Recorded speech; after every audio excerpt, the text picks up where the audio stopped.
to members of our community in Midwest. Over the past few weeks, our members and our community association members and members of our community have been sending questions to us so that we can get a sense of what issues matter to you. Those have formed the questions that will be debated tonight.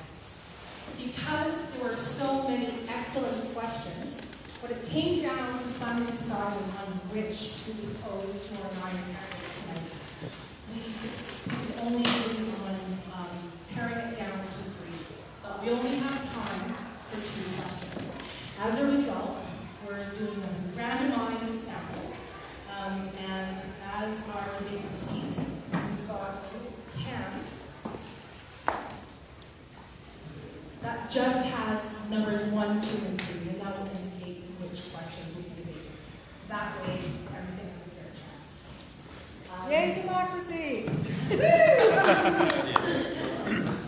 Additionally, in order to allow more discussion, we have also got the jar going, which Jack Meredith is going to be going around with. We have printed off the questions that we've already received from you. If something comes up to you, or if something comes to mind this evening before our formal town hall commences, please flag down Jack, and you can write that your question, and we'll place it in a jar, and those will once again be randomly selected to pose to our candidates tonight. What that does is it allows everyone to have the same chance to pose a question. It's not a race to them. So I'll be in that corner. And I almost forgot. At WCA, we always commence meetings with a territorial acknowledgement. I'm so excited I actually forgot. So my apologies. So we would like to begin by acknowledging that the land on which we gather is the traditional territory of the Coast Salish peoples, specifically the Lekwungen, also known today as the Songhees and the Squamish Nations. Thank you. Tonight, the moderator is our secretary and chair of communications, Dar Pirwell, and I'm going to hand it over to him now. Thank you, Dar. Thank you, Justine. Hopefully I'm not too loud here with this microphone. Thanks. Welcome candidates to our Mayoral candidates meeting. First off, I just wanted to speak a little bit about the process tonight and what we decided we would do as a request from the association. First rule of order for me is to introduce our candidates. I'll be speaking a little bit to the debate process and to ground the rules that we use for this debate, and that they apply to both candidates and our audience. So I think that's right in to introduce our candidates. And keep in mind, this is in alphabetical order. So the names I read aren't necessarily in the order that you see folks here tonight. But they are beginning with Saul Anderson. So Saul Anderson is a cab driver, owner and operator. He's a Victoria resident. He studied political economy at Summer Fraser University, and he is campaigning on harm reduction, social justice, housing, and transportation and food security. Next, we have Michael Geoghegan. Michael is a political consultant and former executive director in the construction sector. Michael is a property owner in Victoria. He studied economics at the University of Victoria. He is campaigning on economic development, housing, and governance and accountability. Next up, we have Stephen Hamill. Stephen is a consultant, an author, and an activist. He's a Victoria resident. He has a law degree from York University. He is campaigning on public safety, accountability, and fiscal responsibility. Next on our list, we have Lisa Helps, the incumbent mayor and former executive director in the not-for-profit sector. Lisa is a Victoria resident. She has an MA in history from the University of Victoria. Lisa is campaigning on housing and childcare, transportation and sustainability, and economic development. Next, we have Bruce McGuigan. Bruce is a university professor and an executive director in the not-for-profit sector.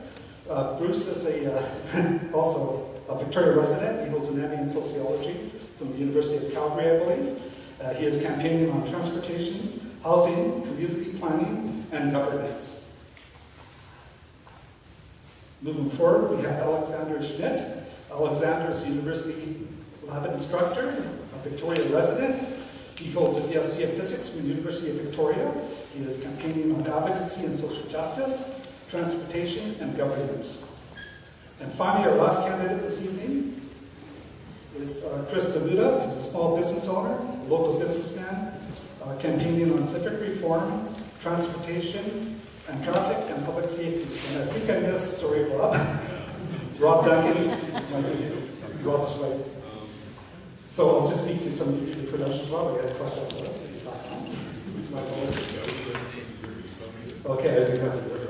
So Rob Duncan is a child poverty activist. He's a Victoria resident. He holds a PhD in psychology from Waterloo University. And Rob is campaigning on affordable living, social justice, housing, and transportation. So these are our candidates this evening. David Johnson. Sorry, David. My notes are out there. Pardon me. Job as moderator is probably ended tonight. So we have David Johnson also here tonight. David Johnson is an activist. He's campaigning on social justice and right to camp advocacy. So I believe I covered everybody tonight. Thank you and welcome. So a little bit about the process of what we're doing here tonight, about the debate. So about the debates, we have about 90 minutes in total for 2 rounds of debate. There'll be 2 questions, which we've drawn from the can that Justine has. We will in a moment. We'll draw those questions. Once the question is selected, I'll read each question twice. And so we're going to have 2 questions, 2 rounds of debate. So we expect 45 minutes each on each topic. Candidates will have, on the first round, both rounds, 2 minutes to respond to the question. So each of you will have 2 minutes to respond to the same question in sequential order as I suggest. There will be 2 opportunities for rebuttal on each question as well. So the first round of rebuttal, you'll have 2 minutes to respond to any one candidate or any number of candidates you wish to. You have 2 minutes, you use your time wisely. And following that, there will be a second round of opportunity for rebuttal, in which you will have 1 minute to follow up against a rebuttal or response to any other candidate that has approached you during the debate. So in total, each candidate will have 5 minutes of airtime essentially. So we're going to try to keep the clock. And we have timekeepers here tonight. I have this red folder. If you tend to wander off course for too long, I'll be holding this up and we're encouraging you to move on. And then if that doesn't work, my colleague Michael up there will ramp down the volume. So I just wanted to touch again on the forfeit. So during the rebuttal. So if you choose not to rebuttal, you certainly can't. That's your decision. Please keep in mind that if somebody does forfeit their time for rebuttal, it does not mean that that time will be added to the time you have for the debate and subsequently the time that you have to speak. So we're going to keep everybody to the 5 minutes they have regardless. And if everybody rebuts, we just move along, or chooses to forfeit, we'll move along quickly, a little bit earlier to the town hall session, which we'll speak to later in a second. So just a little bit about the town hall session. Justine is. So we allocated, this is important for members of the audience, we allocated the latter part of the evening tonight for town hall questions. And we know there's been a lot of interest in questions and candidates here at the table tonight. And so we have a strategy by which I think Justine just mentioned, where our colleague Jeff Meredith over there in the corner will be taking questions and put them in the jar. And to make it fair, we will be taking a question out of that jar. I'll be reading that question to the candidates, and the candidates will have an opportunity to respond. In this case, for the town hall session, we're limiting the response candidates to a minute and a half. So be tactful in your response. And I know it's going to be challenging, but hopefully we get through it because there'll be a lot of questions. And we don't want to get stuck on any one issue. So that's how we proceed with that. So, could you ask them to say their names before they give their response so we get to know the candidates? I think that's a great question. But whether or not we take that extra 5 seconds, I don't know.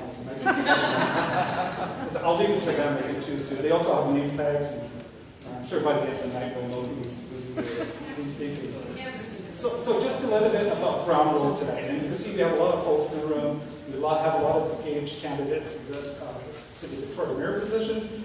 And so we want to be, first of all, we want to be respectful. So we're going to practice this forum, be respectful. Whoever is speaking hosts the floor, that person has the right to say what they will for the time they've been allotted.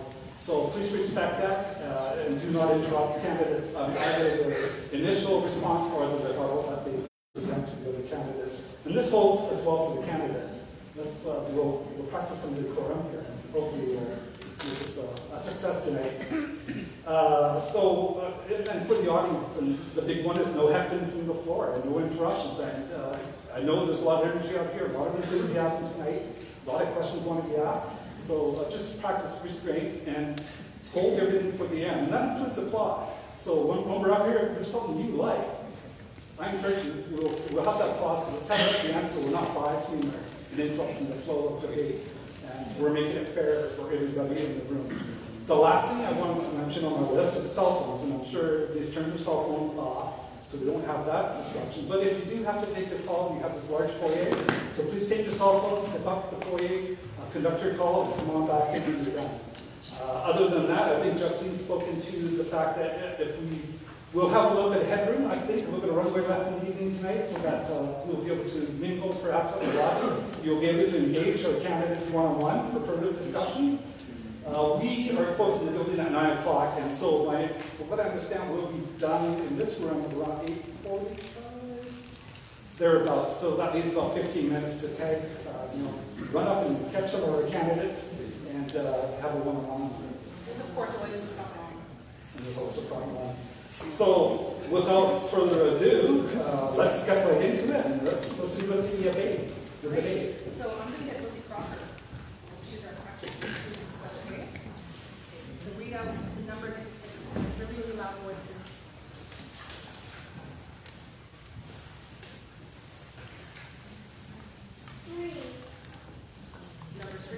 Number three. All right. So to our candidates tonight. This is a transportation question. What are your goals to decrease congestion on city streets, in particular, bridge traffic and arterial commuter routes? For example, Squamish Road, A Street, and Freyflower Road in Victoria West. I'll read the question again. What are your goals to decrease congestion on city streets, in particular, bridge traffic and arterial commuter routes? For example, Squamish Road, A Street, and Freyflower Road in Vic West. And we'll start off, I believe, we'll start off listening to the table, so I'm going to hand the mic to Rob. Rob, you have 2 minutes to respond, and we'll move on the table as we proceed to this question. And with the rebuttal, to be fair, we'll move this way, back to me, and then for the second rebuttal, back down the table that way. So that's the way we'll do this. So Rob, over to you. Thanks. My name is Rob Duncan. I'm running for mayor of Victoria. I have a really clear plan to reduce the amount of traffic on city streets, particularly downtown. I really think we do need to start targeting commuting as opposed to other kinds of transportation. Commuting is something people do en masse, it's predictable, it's regular. I think that's where we should address most of our efforts at the present time. I don't think bike lanes are really going to reduce the amount of traffic that much. I mean, they will have an effect, but not enough people can ride a bike, and not enough people are willing to ride a bike during the bad weather and that sort of thing, So we have to take a different approach. My approach is to work with the bus system instead of putting in bike lanes. Work with the bus system in an intensive way. Experiment with ways of making it more attractive and more appealing to commuters. And get them out of their cars, because there's just too many cars going downtown in Victoria. I have a specific suggestion in mind, a specific plan, but I'm also open to other ideas too. I'm not stuck on this one plan. Really, I just present this as an example. Fare-free buses going into downtown during the morning rush hour, going out of downtown during the evening rush hour, combined with rush hour designated bus lanes going into downtown in the morning, out of downtown in the evening, combined also with a greatly expanded park and ride system, which I think is just getting off the ground here, in my opinion. So park and ride lots all over the place, as many as we can possibly find.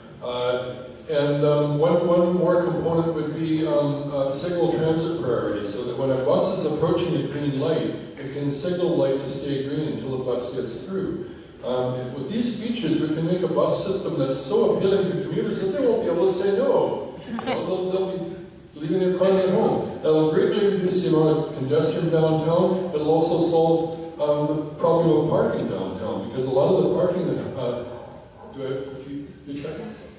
That's it. 30-second warning? 30-second warning? Yeah. We can do Okay. that. So next up, down to Chris. Hello, good evening. My solution is very simple. Lots of traffic, the cars flowing from the west, from the Langford, Colwood, Cobb Hill, wherever, by highways. And then we have to do something to reduce the flow to the city, even through, they have to try to go into the Great Flower anyway to get to the downtown as soon as they can to be on time in work. So my vision is to create a bus line, express bus line from the west, from the Langford, special right shoulder only for the bus. The buses could go maybe every 10-15 minutes straight from 7 to 9 a.m. to ensure everybody can be on time at work in 50 minutes in downtown Victoria. So when you attract them, most of them, they can skip the cars and the parking fees, parkades, whatever something they cost, and take the bus. And that is my solution, and then reduce the flow all over the streets in Victoria. Thank you.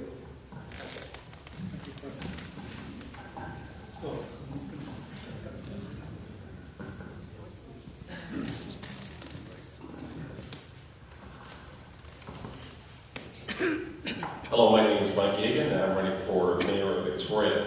In terms of overall improvement of traffic flow in and out of the downtown core, first and foremost, I'm going to relocate those bike lanes, the $15 million in infrastructure. They're going to come out of the primary arterial roads, they're going to be relocated to secondary roads, and they're going to be put in with paint. They're not going to be hardscaped in. And that's because if we have a calamity, an emergency, we need to make sure that ambulances and fire trucks and police vehicles can readily get in and out. The other thing we need to do is we need to synchronize traffic lights. The more we synchronize traffic lights, the less buses are held up, the less delivery vehicles, etc. are held up, and the less road rage and frustration there is. And it might actually encourage more people to actually start shopping downtown again, as opposed to simply going to uptown or somewhere else to shop. And then longer term, and this is talking longer term, obviously I think in terms of the Bay Street Bridge, that might be a trigger word talking about bridges, but in terms of the Bay Street Bridge, obviously it needs to eventually be replaced by a 4-lane bridge, so we can have one lane for people turning left, another for turning right, and the lanes for people going straight through. And then talking even a little bit long term, if we can get higher density in the West Shore, as well as continued growth of density in Victoria, once in particular West Shore once they've made significant gains in terms of higher density, then LRT starts to become practical. And with LRT, we will get a lot of people out of their vehicles and commuting back and forth. Thank you. Thank you, Mike. Hi there, thank you all for coming out. I'm Saul Anderson, number 1 in your hearts, number 1 on the ballot. Great question, thanks for pulling that out, because I think I'm uniquely qualified after 20 years of cab driving to fix traffic. In fact, I know I can do that. It's one thing to have bike lanes, and they're great. Personally, I would put one bike lane on Q Street and culminating at Bastion Square, and also provided some other infrastructure for supporting cyclists, like a safe lockup or a shower facility, for example. I would also like to see a counterflow lane up Douglas Street and a transit corridor on the old E&N line. We have it right away, and it's something that could be easily accomplished. As for lane use and parking enforcement, there's a number of things we could do around altering some of the direction arrows that seem to constrain traffic and cause bottlenecks and stuff. As far as the West is concerned, I love the West, by the way. You ever drive up Craigflower at rush hour, and they have these beautification islands, right? Which has a bus stop next to it. So the bus stops, and you can't drive around it. I would move the bus stops 20 feet ahead. Obviously, I'm not going to move those islands, but these are simple things that common sense, approaches and things that I would do immediately. And everyone would be getting home sooner, and every day for the rest of their lives. So, really, this is easy. And even if you don't vote for me, I think the city can do this stuff. So, thanks a lot. Is the bell the 30 seconds? The bell is the 30 Oh, seconds. and I guess I should use this one, right? Good. Thank you very much, Dar. Good evening, everyone. My name is Lisa Helps, and it's been a real honor to serve as your mayor for the last 4 years. The way that we solve congestion in the city and in the region is by taking an intermodal, multimodal approach. Not everyone's going to ride a bike. Not everyone's going to take the bus. Not everyone's going to drive a car, particularly people under the age of 16. And not everyone can walk everywhere. And so what we really need to do is focus our approach on making sure that as many modes as possible are as convenient as possible for the most number of people. I'm going to start with buses. I'm on the BC Transit Commission, and with the plans that are currently in place, taking the bus from Paulwood to downtown, once we build out the plans, just those currently in place, will be 30 minutes faster. And you can bet that people who are currently stuck in the Paulwood crawl will get into the bus and take it downtown. And that decreases congestion coming in through Vic West, it decreases congestion coming in through Douglas Street. So buses are a key part of the answer. And that's just with the plans already in place. Mr. Zamuda talked about shoulder lanes out to the West Shore and back. They're already being constructed. And the City of Victoria took a leadership role. We said we will go first, and the bus lanes are almost built right to the edge of the City of Victoria. Bikes. Not everyone's going to ride a bike. But 60% of people say that they would ride a bike if it was safe for them to do so. My acupuncturist, she lives in Fairfield, she's got 2 young kids. She used to drive downtown every day. We opened the Fort Street bike lane, and now she feels safe taking her kids on the bike. And when the network is complete, more people will be able to use that network. And that, it shows in every region across the country and across North America, when you create a safe, connected network, it makes it easier for drivers to get through the city streets and to find parking. Thank you so much. And I do have a rebuttal, but I'll save my rebuttal for the rebuttal. Thank you, Lisa. You're right on time. Thank you. Thank you very much for coming. My name is Alexander Schmidt, running for mayor. So I would say increase bus service. I took a bus from UVic, number 14, to get here. It took me 30 minutes to get here, that's why I'm late. So I would say more bus service, more on time, especially in reference to UVic. I overheard some students, they had said they would have to go sooner to get the bus because they have to arrive on time at 8:30 for classes. Sometimes the buses are not on time, so bus service has to be improved. In reference to the Colwood and Langford section, I would say I would bring back the rail service. Everybody says rail service, and there's nothing happened. It's been for 7 years. Really good or whatever, out of service. And there's the ICF who's trying to bring it back into service. And then there's more Constellation, nothing's happening, and then they say there's not enough money. I wouldn't pave over the rails. That's a bad idea. Pay $50 million to get it upgraded. Then you have rail service. And not once in the morning and once in the evening. Constant rail service. Okay? Thank you very much. Thank you. Hi, I'm Bruce Geoghegan. I'm a candidate for mayor in the city of Victoria. I'm going to take a little bit of Rob, a lot of Saul, and put a bit of Lisa on this one. Because there are a whole bunch of obvious technical solutions that we're all aware of because we live here. So we've seen what goes on here. We do have to improve bus service. The idea of an integrated transportation solution is a phrase drawn, straight from a planning manual. Of course, we all know what that means. I have included in my comments on this in the past that paving the rail corridor, or those parts of the rail corridor that we can pave and use, will relieve traffic considerably. But the unanswered component of the questions from the candidates up till this point is, what do we do about traffic on Craigflower? Because this is in the center of the community. It's right out here. It has children playing right up against it, walking to school. There's another school over here, and it's a nasty turn onto Skinner.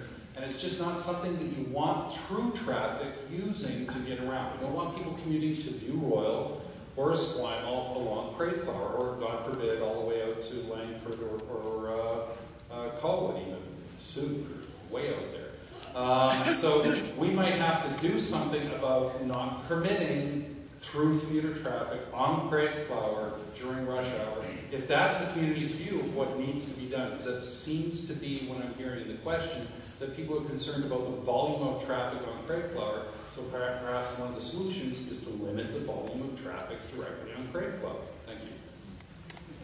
Thank you.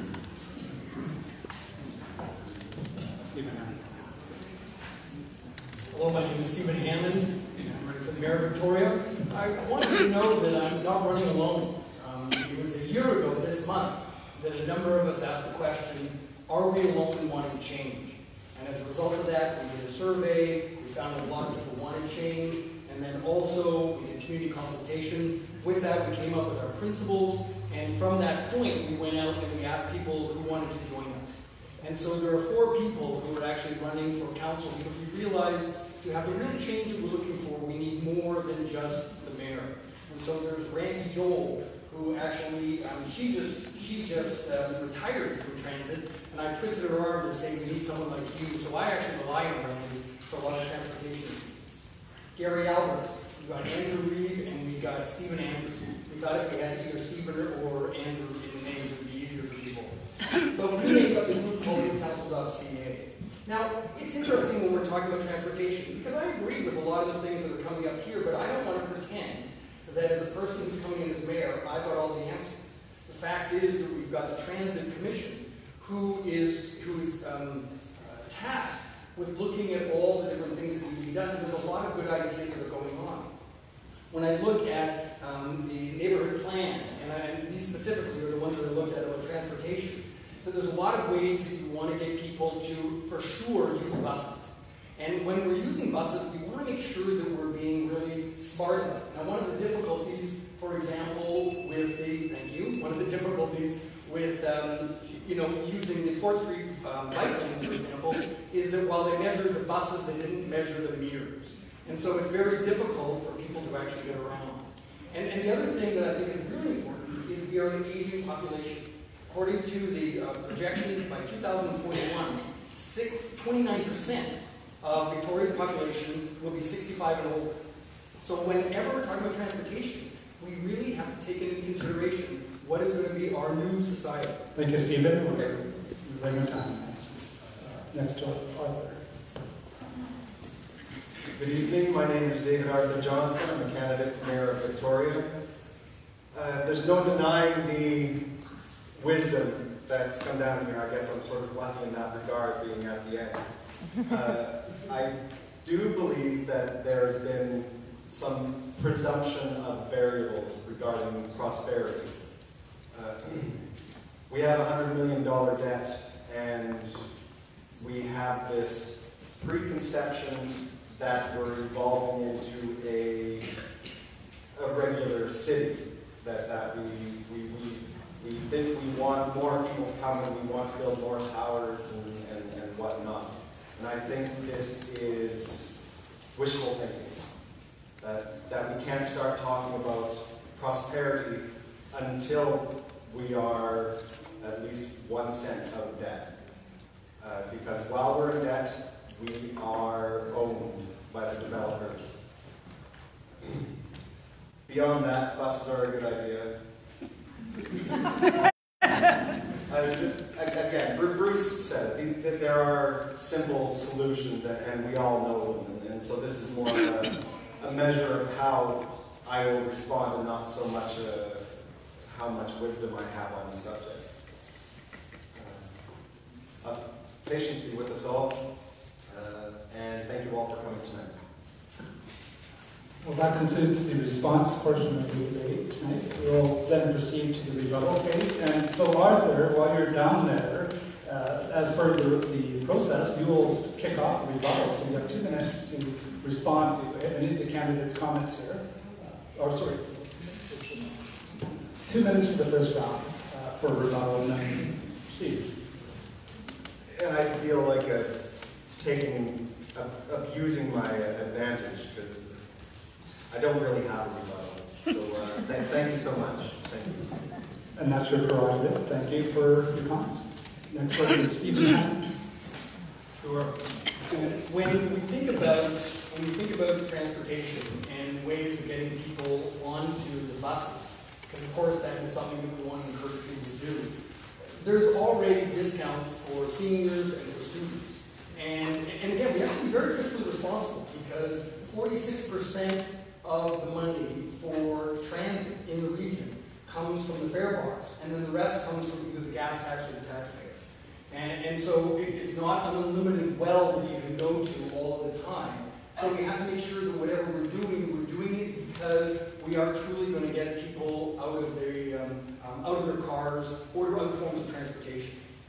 Now, the interesting thing is that when you think about all the different options that are available for people, it's got to be one of those things in which when someone, and I think someone has said this, when someone is sitting in their cars and they're on the highway coming in and they see a bus whipping by, then they're going to think, okay, maybe this is better than the convenience that I'm going to have just for getting in my car.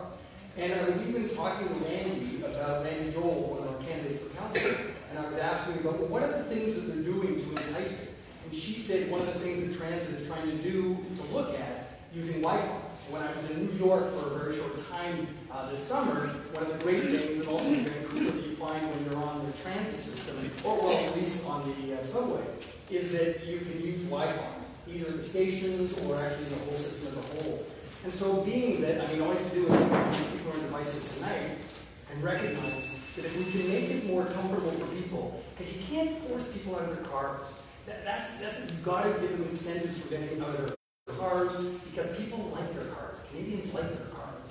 And even this year was the summer where there was more cars coming off of the ferries than ever before. So the thing is, we want to find ways of encouraging people to get out of their cars and entice them. And hopefully there's a lot of different ways we can do that. Thank you, Stephen. Mr. Bruce. Thank you very much. So I'm supposed to rebut directly what other people have said? Is that how this works? You can use the floor as you wish, but you have an opportunity to rebut either one or all of the candidates from what they heard in the initial I like most. So, one of the things I'll say to Mike is that much as it might not matter to some people in Victoria, and much as you might agree with it, I don't think we paved Langford in order to be able to afford LRT in Victoria by increasing density. I think that's a bit of a problem. Actually, the development of our LRT line into town is insanely expensive. And I have to disagree with Alex that the paving the existing route might be a way to take a gradual approach. Pave it, put buses on it, those buses work out, electrify it, put electric trolleys on it, that works out, ridership increases, then we track it, and we've got a graduated approach to doing it, and it doesn't cost very much. It's extraordinarily cheap to do. We've had a whole lot of reasonably expensive solutions suggested by the people in front today. Blow out $15,000 in cycle infrastructure and just paint the line. That's not particularly safe for cyclists. My niece was critically injured in a cycling accident where the driver crossed the line on Douglas Street a few years ago, and she lost over a year of work and still suffers from that injury. And she's a single mom working for government, so she's had a tough time because a painted line wasn't enough to protect her. We need to separate bicyclists properly. Hard separation on busy streets is the most expensive solution. Separate cycle routes down less busy streets is the most inexpensive solution. So if we're going to talk about this, the paving the road line is the cheapest immediate solution, and separating cyclists from traffic. Separating cyclists from traffic also improves traffic flow because we don't have motor vehicles stacked up behind cyclists who have an equal right to be there. Thank you, Bruce. Alexander, you're next up.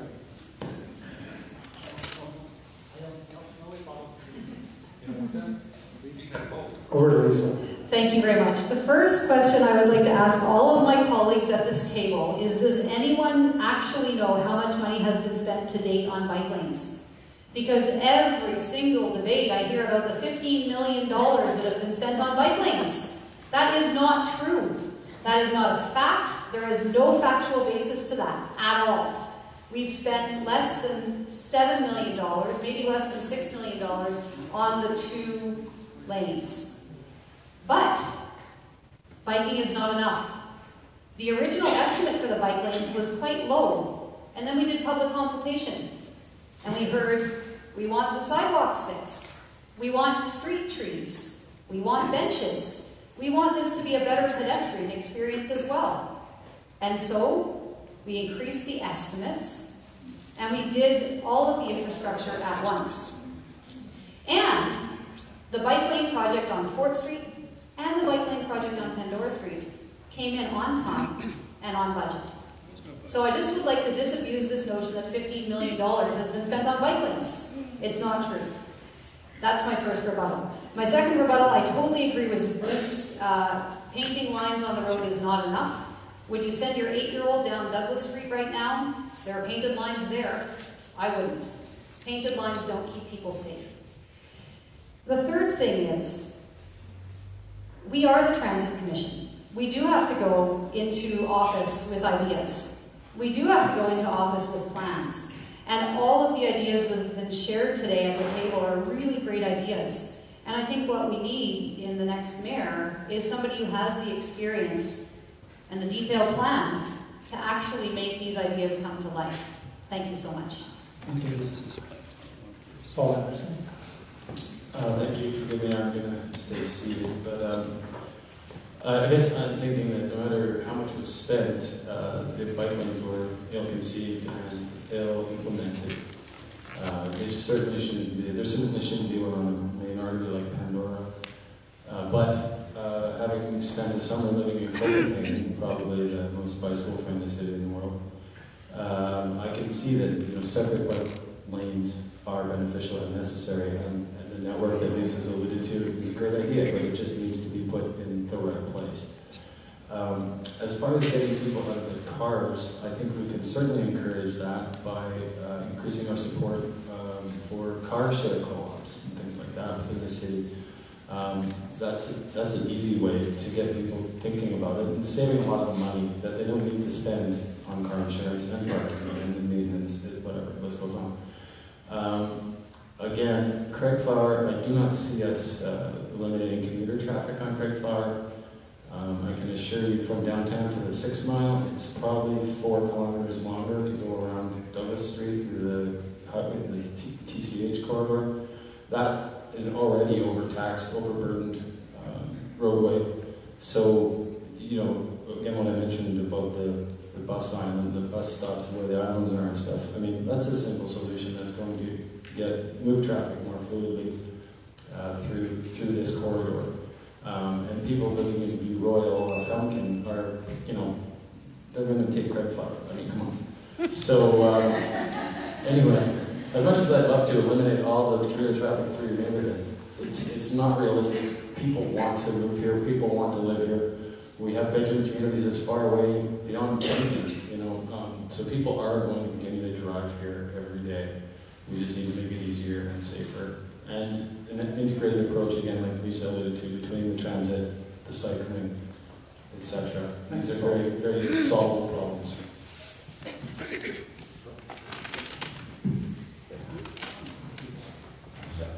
Hello, Mike Geoghegan, candidate for mayor. First of all, as I highlighted during the CFAX radio debate, one of the major problems we had with regards to the bike lanes was the lack of consultation. I met with disability groups. They certainly didn't feel that they had been properly consulted with, because imagine if you're a visually impaired person, what a nightmare it is to try and cross those bike lanes. You can't really hear the bikes, they're going in both directions. And for senior citizens with limited mobility, getting in and out of those vehicles, again, very difficult and very dangerous. And I've talked to ambulance attendants who have talked about, with these now relatively narrow bikes going in 2 directions, One recently dealt with a situation where they clipped handlebars and both people ended up very badly injured. Also the fact that ambulance drivers don't want to go down 4th Street. And think about it. Think if we had a major disaster downtown, building on fire, people needing to be rescued, and we've got these curbs in the way while we're trying to get fire trucks and ambulances to save lives. Because that's what we've done to our major arterial roads. It was crazy and it was irresponsible. And I'm very pleased to hear that it's only $7 million, because that means that's $8 million less wasted tax money than I've been led to believe. So I'm relieved to hear that number. But I think it's vitally important that as we change and grow and develop our transportation networks, and yes, multimodal, I also like, not enough obviously, but I do. We have to have proper consultation, and we have to listen to what people and these different groups are saying.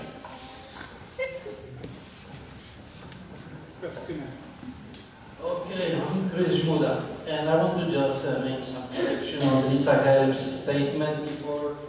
Yes, she was right. She made the right shoulder 7 to 9 a.m., but from the Bay Street in Douglas.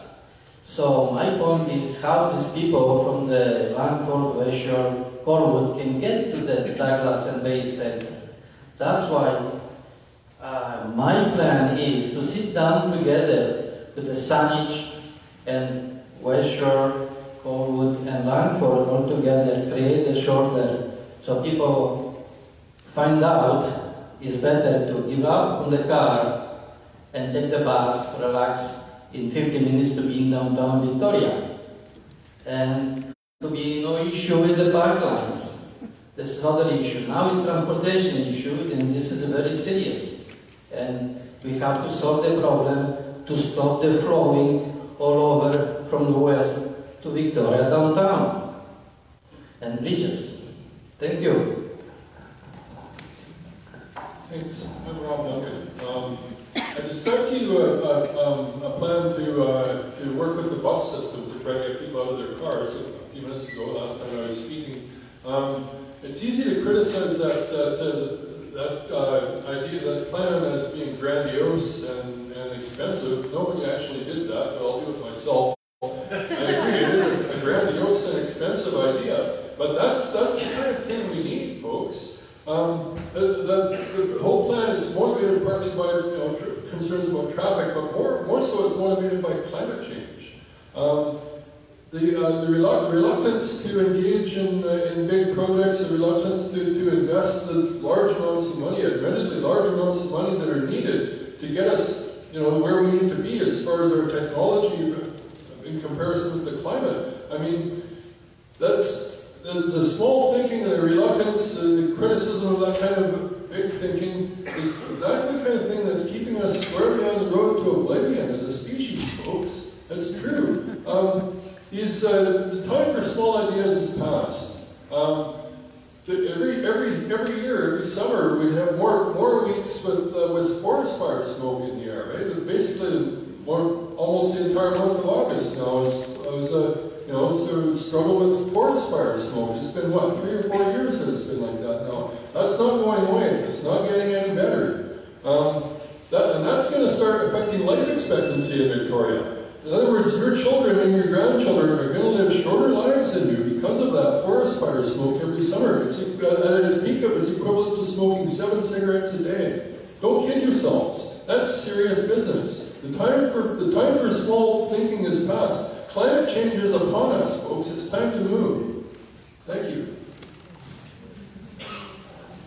Thank you, Rob. So we're at the secretary level point now, and so you just spoke, so you have another minute to go down, and we'll proceed down back this way for a minute each, and please take this time to rebut or provide closing remarks on this particular question. I'm going to talk for another minute. I'm calling for a moratorium on the bike lane construction. That doesn't mean that I'm against bike lanes. I'm actually very much in favor of bike lanes. I think they're an important component, forward-looking kind of policy for the community. But my call for a moratorium is based on the concern that while they cost $2.7 million per kilometer, I think that's about right. And that means we have to get them right. We have to get them right the first time around. I'm calling for a moratorium so that we can consider some of the safety clauses, also maybe rethink some of the routing decisions that were made. But I am generally in favor of bike lanes. Thanks. Thank you, Bob. Chris, you have none. I'm not against bike lines at all, but just prefer the common sense with the bike lines. Those that we have doesn't make any sense. I'm passing every day Pandora and by Blanchard to work, and when the green light coming for the cars, it's only 10 seconds. How many cars can go to the 10 seconds? Maybe 2, maybe 3. How many cars can turn to right in Pandora? Maybe 1. And then what? It's green for the bikes. And no single bikes coming through. Traffic is going longer and longer and longer. You know, that's why we have to make the common sense. Last few years, there's no common sense in Victoria. So, Victoria needs help, not helps. Thank you. Yeah. The other issue I wanted to touch on was the LRT. LRT is never going to happen unless we have sufficient density, and it's far from paving over the West Shore, as Bruce suggested, because you can either build up or you can have urban sprawl. So with higher density, we get the efficiencies in terms of making the operation of an LRT viable. In terms of building an LRT, we would need funding from the feds and the provincial government to do that. That's the only practical way. But until we have sufficient density to even cover the operational costs of such an LRT, it's going to remain, unfortunately, a pipe dream. And the reason it's unfortunate is because time after time, the most effective way to get people out of their vehicles and onto public transportation is if you have some kind of an LRT or a SkyTrain or what have you, where they know, oh yeah, another one's coming along in 15, 20 minutes, 10 minutes, what have you. That's what gets the vast majority of people out of their vehicles and onto transit. Thanks. I'd like to thank Rob because he's consistently brought some really great ideas to the table, and I'm really glad he's running and I've got to know him. He's also on the front lines of addressing a lot of the problems that we're facing in the city, but anyway, it occurs to me that the mayor doesn't really need to know how to run the city. We have a very well-trained, proficient staff doing just that. So what I offer as mayor is a vision, which I don't see a vision of Greater Victoria being espoused by anyone in particular. Greater Victoria not just better, but also amalgamated, among other things that we need to address. So that's about all I really have to say on that.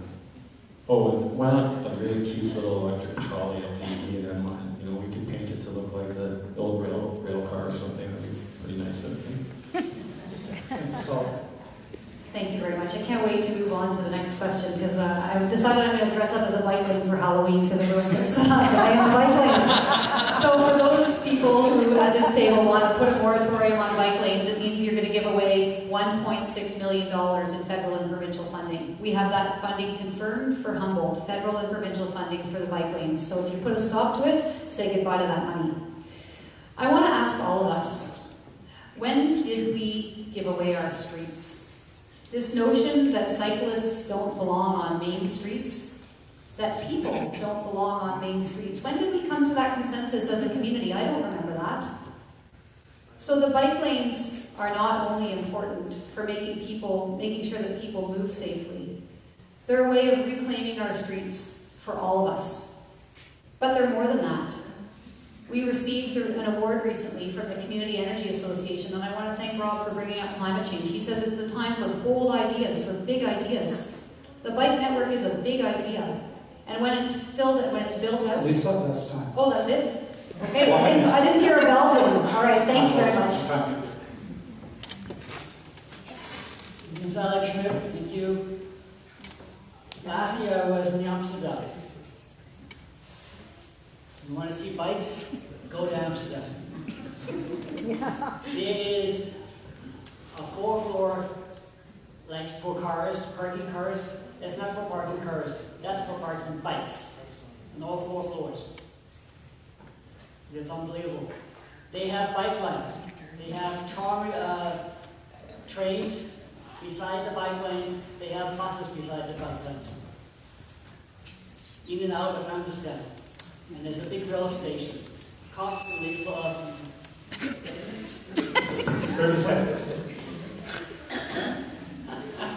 So that's what we're saying. Everything is cars, trains, bikes, and trams, all in one city. Thank you very much. Thank you, Alexander. Bruce? 1 minute. Okay, on the consensus on cars only for streets, actually Victoria doesn't really do real consensus on any major planning initiative, so it's kind of the way it's always been. On the idea that we didn't make streets only for cars, we can have an integrated solution where we don't have bicycles going down some, but not all streets, just as we don't allow cars and motorcycles to go down bicycle paths, and we don't allow bicycles to go down rail paths. I mean, we can separate things out and have a truly intermodal system, but an intermodal system doesn't really mean that one mode of transportation gets to operate in all areas. The other issue that I'm concerned about, and I'm glad we have 1.6 million because I think we should build more dedicated cycle routes that separate cyclists safely from motor vehicles. But I am concerned about the idea of big capital solutions because we've demonstrated that none of us have any confidence that the City of Victoria can manage a big capital project again. We have to solve that problem before we spend 1 cent on a capital project in this city again. Thank you, Bruce. Stephen? Thanks, Stephen Hammond. And two things. One is that regardless of what has gone on with the bike lanes, the businesses on 4th Street are really hurt. A number of them are. I've actually talked to a woman the other day who is right down by Wharf Street. She said, I've been 22 years at the shop. I'm 70 years old, and I'm shutting down in December. She said it is strictly because of the bike lane. So there wasn't consultation with the businesses there. So we've got to make sure that we don't have a system where some people win and other people lose.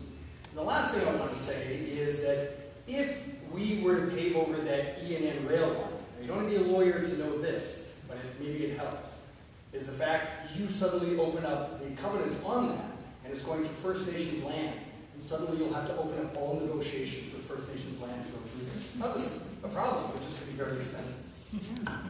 Thank you, Stephen. Author? 1 minute. My name is David Arthur Johnson. I'm a candidate for Mayor of Victoria. All of my fellow candidates have been wise, although it has been sounding like a council meeting, not so much as a mayoral debate.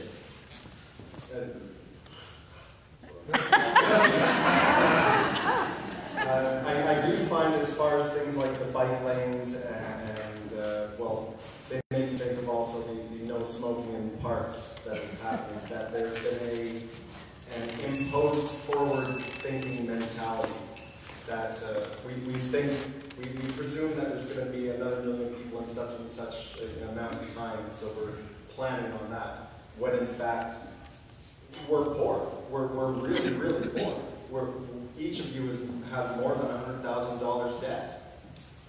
And so until we take care of that, which if you look on, research me on Facebook, you'll see I have a comprehensive plan that touches all aspects of dealing with that. That'll be time. Thank you. Thank you. So thank you all for that. Concludes our first round of debate on the first question, and I think we heard a full spectrum of ideas from the candidates here tonight. Begin with multimodal transport solutions for transit, bike lanes, cycling, systems and infrastructure to support the region and the city, and so a broad number of perspectives that we had tonight. So I believe we are now moving on to the second round of debate for the second question, and we'll have someone select. See, our question selector is going home for the evening. 7:30.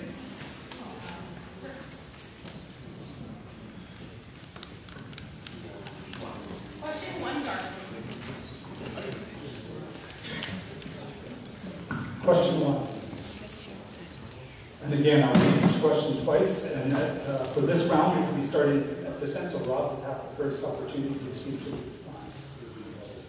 Question 1. The province of BC recently announced funding for more childcare. Some parts of Victoria, such as Vic West, are facing childcare crisis. What solutions will you bring to help alleviate this concern?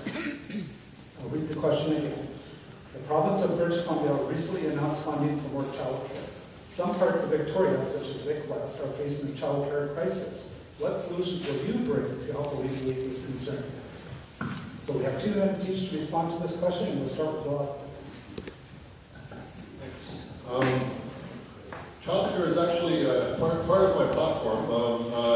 I'm calling for a municipal affordable childcare program, targeting first working low-income single-parent families, and expanding from there as funding becomes available. I'm surprised to hear that Vic West in particular has a childcare crisis, because it seems to me that the availability of childcare is so low in Victoria that it's a community-wide crisis. I mean, there's a childcare just around the corner from where I live in Fernwood, and I'm imagining people coming from all over the region bringing their kids there, not people from Fernwood. I mean, that's how severe the problem is.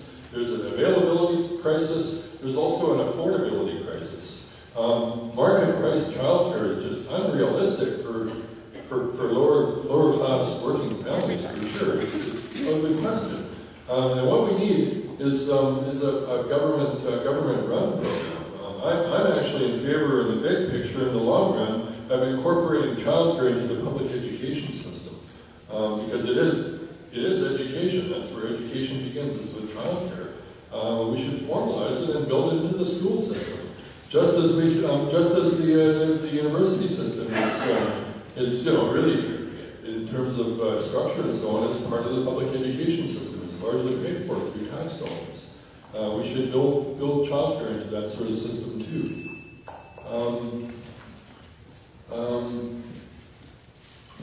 Many families pay more for childcare than they pay for any other household expense except housing. You know, it's just crazy. And it's easy to imagine actually that some families could be paying more for childcare than they're paying for housing just because they have 2 kids, right?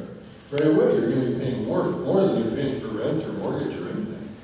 It's just crazy. The market pricing of childcare is completely unrealistic. We have to get away from it. The sooner the better. Thanks. Thank you, Rob. And I just wanted to clarify, this is a problem that's across Victoria. This is a Vic West perspective, and so we wanted to bring that into the debate tonight, and thus the reference to Victoria West. So thank you for the clarity on that. That is indeed the case. We'll look over next to Chris. You have 2 minutes to respond to the question, please. Okay, I'm Chris again. I would like to tell you that I grew up in Eastern Europe, and I was also attending the daycare at that time, and my mom was able to go to work. So my vision is to create, sit down together with the federal, provincial, and the city government to create a free daycare.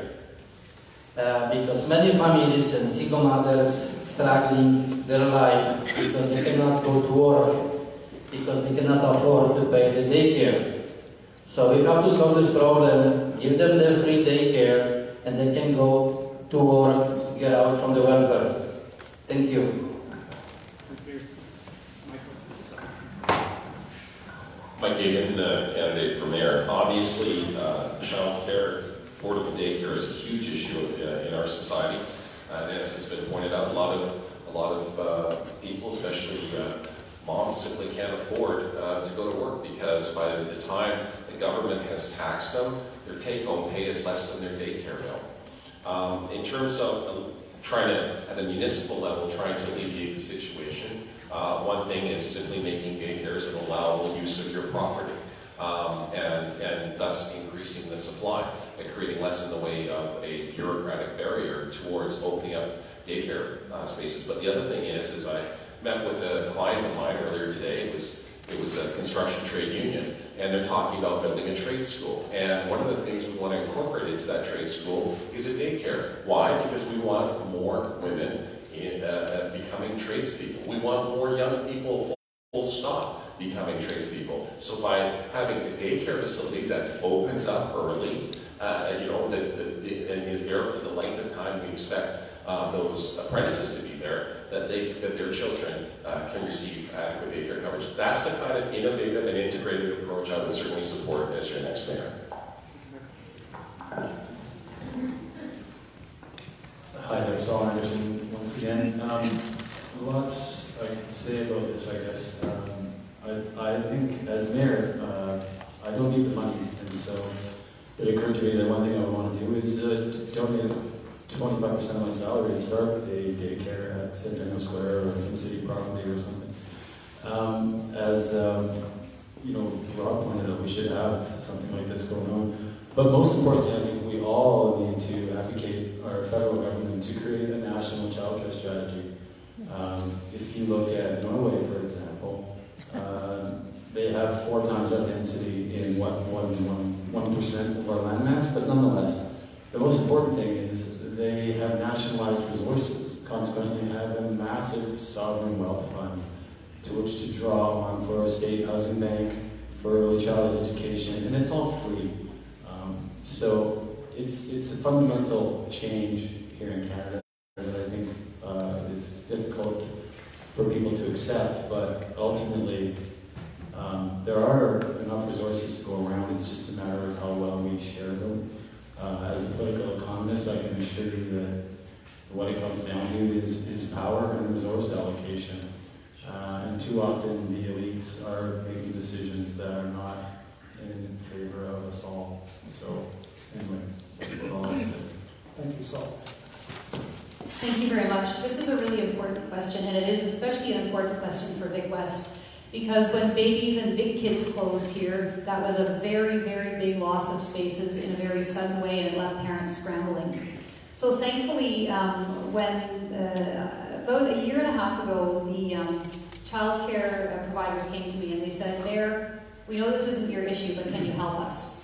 And so we gathered everybody together around a table, all the child care providers, the school district, the Chamber of Commerce, Island Health, the province, and we created a child care solutions working group. And we came up with a plan that would be ready for funding when the provincial government, in its provincial budget this past year, announced funding. And so I'm happy to report or announce, although it's been in the paper recently, so it's not really an announcement today, that as of September 2019, there'll be 75 new child care spaces right here in Vic West as a result of the child care solutions working group. And we're doing it by working together. We're doing it by the Vic West Elementary School having a modular learning studio that's going to be on the site there for 45 spaces. And we're doing it, again, by working with the school district and the school by putting up a divider in the gym so that the gym can be used for out-of-school care. So that's 75 new spots in Vic West. And I just want to tell you about the generosity of Victoria, the generosity of the child care providers. We were all sitting around the table together, and then babies and big kids closed, babies to big kids closed. And all of the other providers said, yes, there's a shortage in our neighborhood too, but we want to prioritize Vic West as the first neighborhood for funding. And so we start with Vic West, then we move to Fairfield, then we move to James Bay, then we move to Fernwood. And so it's not just 75 spots with Vic West that have been created as part of the Child Care Solutions Working Group, but 45 spots per year in each neighborhood in the city over the next 4 years. So thank you very much, and thanks to the child care providers who said, Mayor, we need your help. Thank you, Lisa. And just a reminder to the audience, please keep your applause till the end. I know you're passionate, but I just wanted to have to reinforce that. Thank you. Alexander, you're next up for 2 minutes. Thank you very much. My name's Alexander Schmidt. The good news was province announced funding for more child care, and we stretched the funding, especially in regions like the West. I would build on a suggestion from the person at James Bay debate a while back. I knew that Rob Duncan was also impressed with it. Briefly, let us explore possibly interested seniors volunteering their help in daycare centers. It will be under the direction of certified child care workers. It's a win-win option. Children will get more supervision. For some, the only grandparent figures will know. Seniors will benefit in the obvious ways through a new sense of purpose. We as a society will benefit from happier children, more engaged seniors, and more bang for the buck from the promised funding. Thank you very much. Thank you, Alexander. Bruce?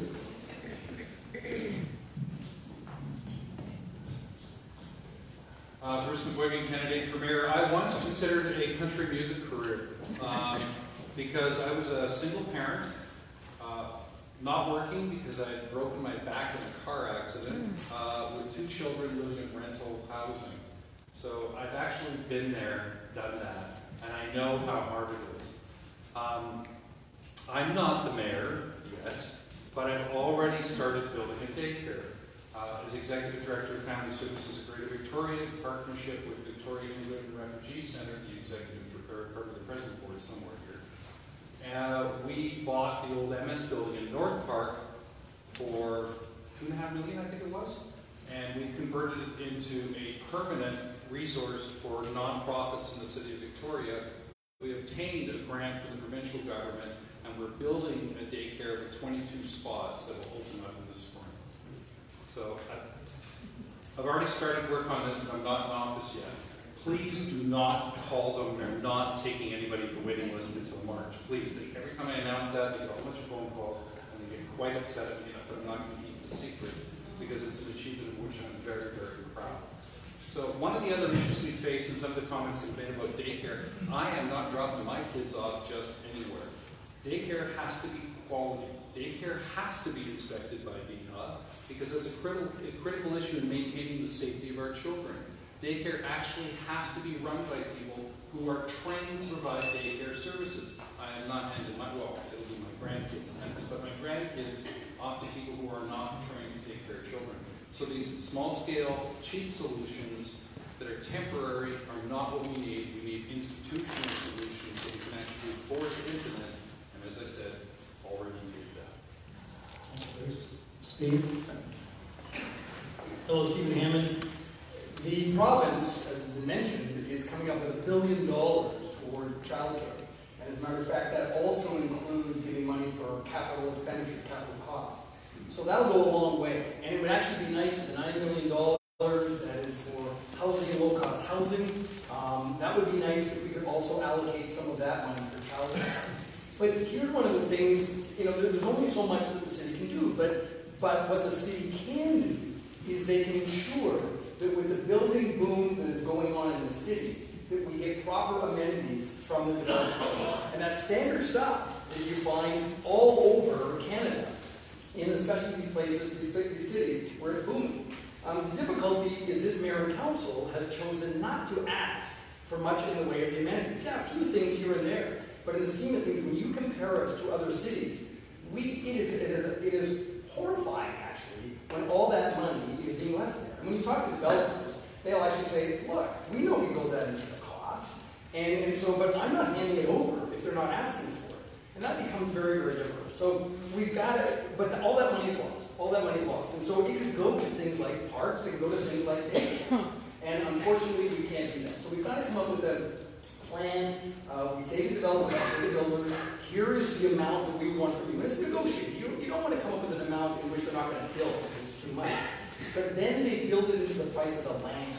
And what we've got now is that when developers go to the city and they ask for more than the zoning allows, then the city eventually, and what has happened here, is that the city then approves it. So you are literally raising the price of land in the city because the developer knows, pay more for it because I'll get what I want, which is well over what was allowed before.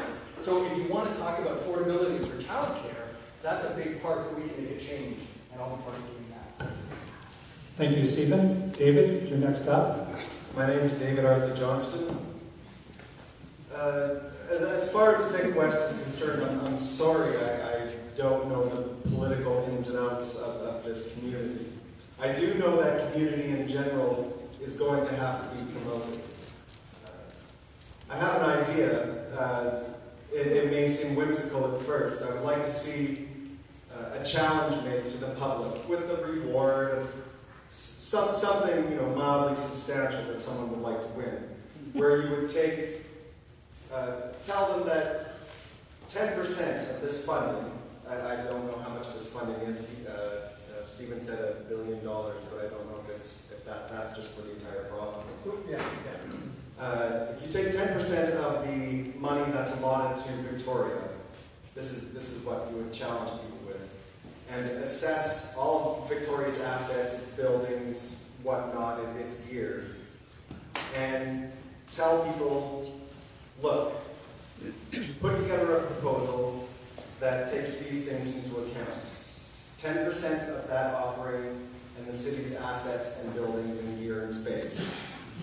And what can we come up with that? I think Victorians would get a kick out of it, and I think you could see some really creative ideas. Because right now we need to be thinking about how to do things without money. Thank you. And David, I think I'm putting you on the spot again because we're now entering the rebuttal stage, so if you choose to take an additional 2 minutes, you may. Again, my name is David Arthur Johnston, and as far as childcare is concerned, it may seem off to the side or not quite on target, but I do have a plan of maybe not eliminating, but drastically reducing the amount of hard drugs on the street and making the streets safer. And so with those considerations, that it may give a little elbow room for possibilities as far as someone who feels a little safer at night, they can go to a daycare that's, further past a place where they, previously wouldn't be able to walk by. Patience be with us. Thank you. Thank you, David. Stephen Hammond, 2 minutes. Thank you.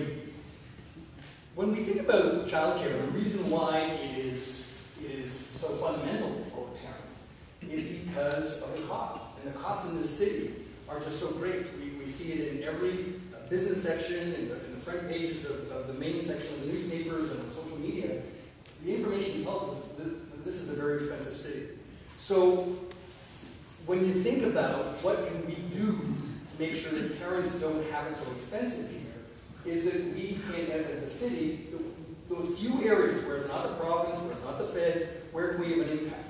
And it was just last week where I was reading in the paper that the council was being asked to come up with $750,000 more than what they originally give. And this is for grants that are given to, these are called affordable housing grants. And so the city actually gives $10,000 per door for services and social service agencies who actually come up with affordable housing. So they work on capital projects and whatnot. And the mayor and council were saying, gee, that's another $750,000. Where are we going to get that money?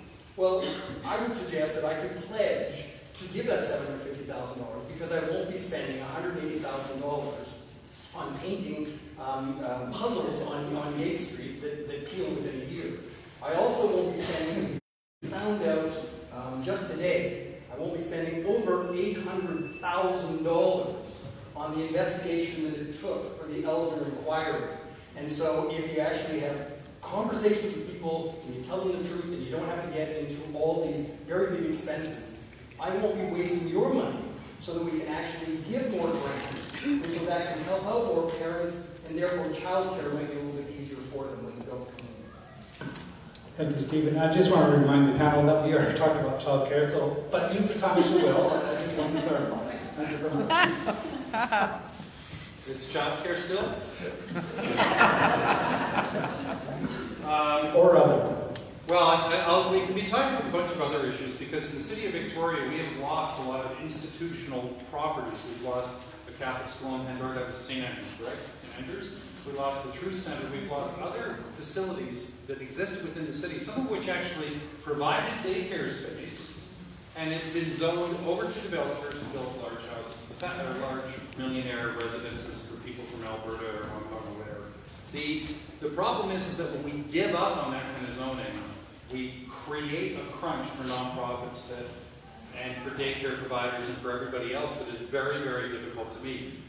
We can zone, within the law, we can zone usage on property. We can say, no, you cannot build condos here for Albertans. You actually have to leave this institutional zoning for schools, for churches, for daycares, for community resources, for the YMCA, for the Boys and Girls Club, for all of these other usages. We can zone for that. Many cities do, and they won't shift that zoning for other purposes. This is why, and I'm going to talk about this because it's such an amazing thing. 15,000 square foot building that I bought last year for $2.5 million with zero down. That was stressful. And we renovated it into a permanent home for family services in the Victoria Immigrant and Refugee Center. We have room for another couple, and pardon me, the Oasis Societies in there as well. We're developing a 3,000 square foot daycare, and it's going to be the first daycare in British Columbia that exists for shift workers. It's going to have a daycare that can deal with traumatized kids because between Burke's and Family Services, we have a dozen skilled child counselors. It's going to be an amazing thing. It takes some imagination, some hard work. I was tiling floors in there over Christmas myself.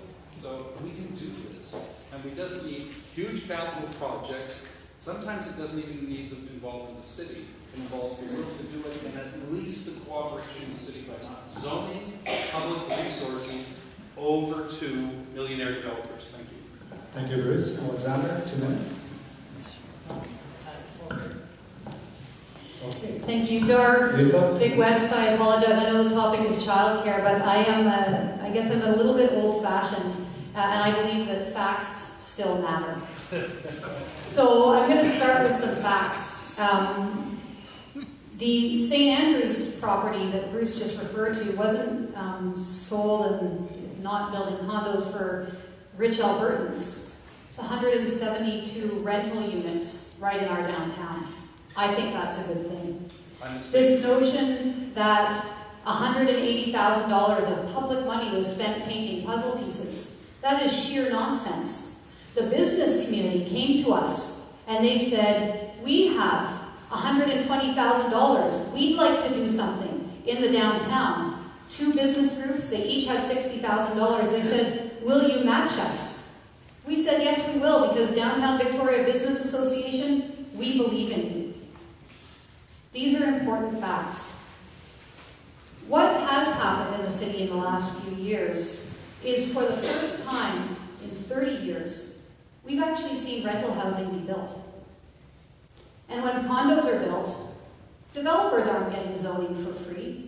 There have been millions of dollars of contributions to the Heritage Fund, to the Affordable Housing Trust Fund, to the Downtown Public Realm Improvement Fund. So again, especially in an election campaign, facts are really important. Do we have more to do on affordability? Absolutely we do. And that's why we're working with the school district. And I have to tell you, the school board trustees who are on there right now, they have been amazing to work with. We're working with the school district. We've taken a piece of public land co-owned by the city and the school district behind the Burnside School, partnering with Pacifica, the school district. We're opening 80 units of housing there for families and new child care spaces. And we're looking at what else we can do with city-owned land for child care and for housing. Thank you so much. Thank you, Lisa. Saul Anderson. Thanks. 2 minutes? 2 minutes. Begin by saying one of my favorite things about running for office is that it's a learning experience. You put your name on the city website and your inbox is certainly inundated with a lot of questionnaires and whatnot. Ultimately have helped me refine my focus and understanding of a lot of issues.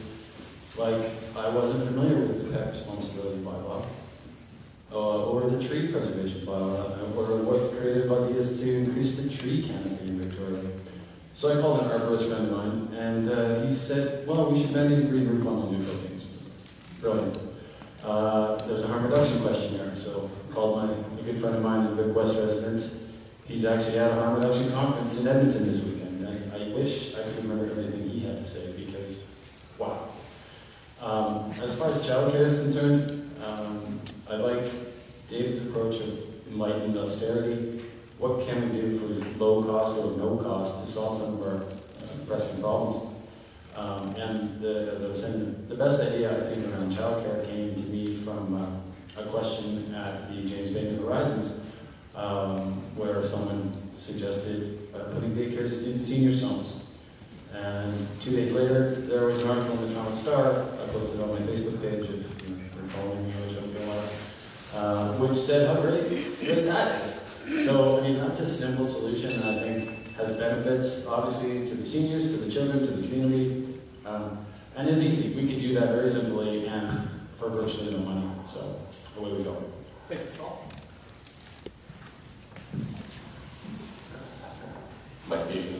Obviously, in my platform, if you go to votemikeformayor.ca, I spend a lot of time focused on the needs build, low income, mixed income, and co-op housing, and I would certainly see the provision of daycare spaces, daycare facilities in those developments as also being of critical importance. But the other thing I talk about in my platform is providing free annual rec center passes to kids 18 and under. Now, this is an idea that has been picked up by not one, but 2 different slates of candidates running in Surrey. They have a serious gang problem in Surrey. And this is one way where we can get kids, particularly those from, poorer backgrounds.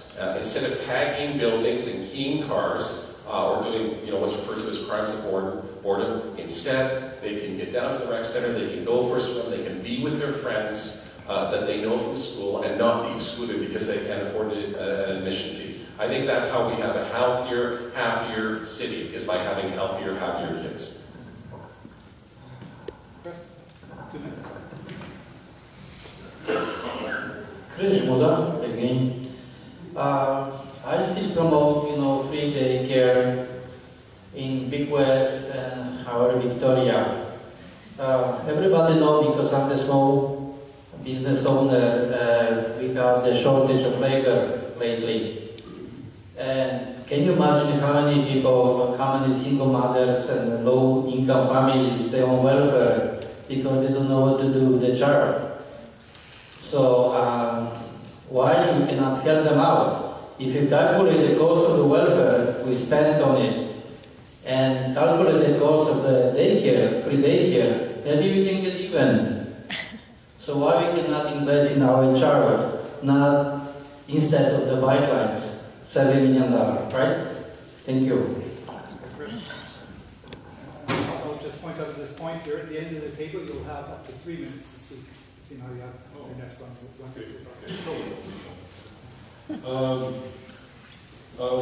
One of the advantages of government-run childcare is that it's generally high-quality childcare. And as Bruce pointed out, it's really important that childcare be high-quality childcare. There's actually a big research literature showing that low-quality childcare has distinctly negative effects on children's development, whereas high-quality childcare has distinctly positive effects. Has positive effects on intellectual development, positive effects on social development as well. But high-quality childcare is expensive, and more than ever before, as luck would have it, a lot of funding is available from both the provincial government and the federal government for childcare. Money for childcare shouldn't have to come out of municipal property taxes or anything like that. It's available from other levels of government. And there are actually cities across the country who have been providing municipal childcare programs for decades. They've been doing it in the city of Toronto since the 1950s. So there's nothing preventing it. People are doing it all over the place, and we should get on it. Contribute to solving this crisis in our community. The federal program is called the Multilateral Framework on I believe it's called the Multilateral Framework on Childcare. There's actually nothing multilateral about it. They make it sound like this grand national program. It's not. It's a bunch of bilateral agreements with the provinces. It's a piecemeal approach. It's not a national program. I couldn't find a specific name for the provincial program, but the federal program actually has a 10-year rollout, which is just absurd. I mean, these people don't seem to know what a crisis is. A 10-year rollout? You're kidding. We need daycare now. We need these childcare spaces tomorrow. We need to get on it. This is all the 10-year rollout. It's also true of the Canada Child Benefit, which actually leaves more than 3/4 of poor children still living in poverty while providing benefits to families making more than $150,000 a year. So it's really not an anti-poverty program if you look at it in detail. Thank you. Chris, 1 minute, please, fine. Can we move to the third question? Please. Yeah. So, there are 2 questions. 3 possible questions, and we chose to be Folks, yeah, so the format was that we would select 2 of 3 questions to give an informed response from our candidates. It sounds like... I'm in favor of going to that question. I think it's an extremely important one. Me too. I have a rebuttal and an apology. This will it's something that we're going to have to deliberate with our organizer, Justine. I'm absolutely in favor of going to the next question because I do believe it's the most important question here tonight. Do we have consensus among the panel whether or not that is the case? So could a show of hands, please? I think it would be fair to let the groups have, anyone who has a rebuttal, let them have a rebuttal, otherwise, yeah.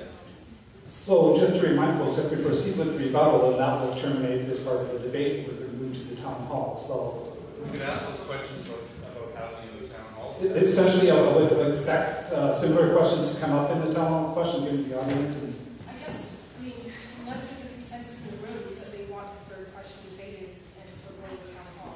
Or why don't you ask the third question, we just all get to answer with no rebuttals, that'll go quicker.